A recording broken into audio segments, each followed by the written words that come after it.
Nous célébrons Marie Auxiliatrice en ce mois de mai.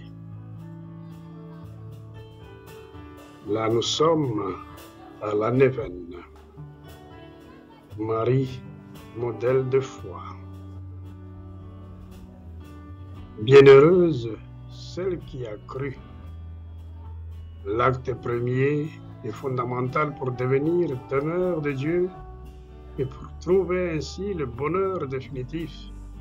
Se croire, c'est la foi.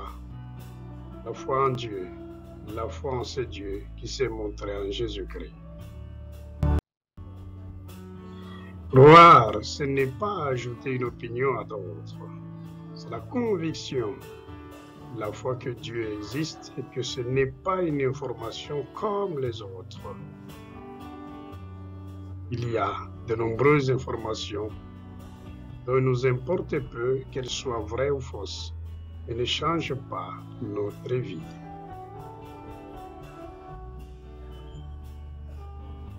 Marie nous appelle toujours à méditer pour dire « Mais si Dieu n'existait pas, la vie est vide, l'avenir est vide. Et si Dieu existe, tout est transformé, la vie est lumière. Notre avenir est lumière et nous avons une orientation pour savoir comment vivre. C'est pourquoi croire constitue l'orientation fondamentale de notre vie. Croire, dire « Oui, je crois, tu es Dieu. Je crois que dans le Fils incarné, tu es présent parmi nous. Oriente ma vie.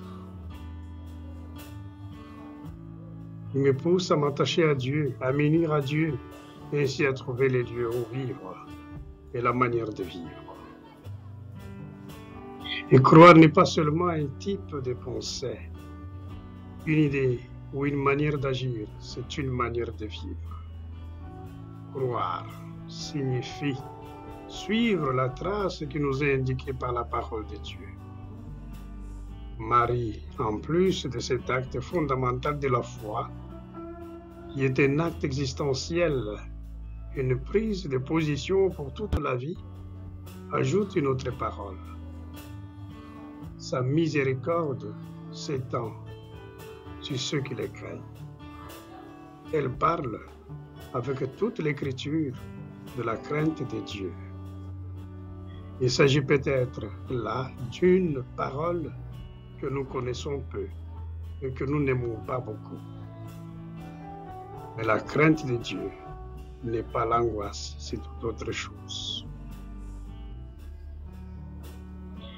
En tant que fils, nous ne ressentons pas d'angoisse à l'égard du Père, mais nous ressentons la crainte de Dieu, la préoccupation de ne pas détruire l'amour sur lequel est placée notre vie.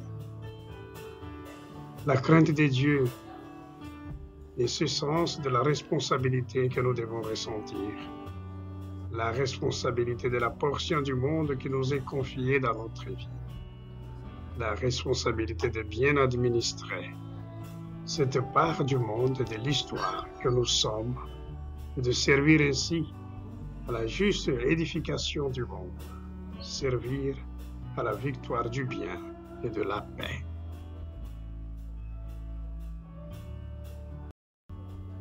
Chers frères et sœurs, marchons avec Marie en ce mois de mai. Nous confions entre ses mains, elle qui a dit oui sans condition. Tournons-nous vers elle et marchons avec elle notre modèle de mission. Marie, auxiliatrice des chrétiens, prie pour nous.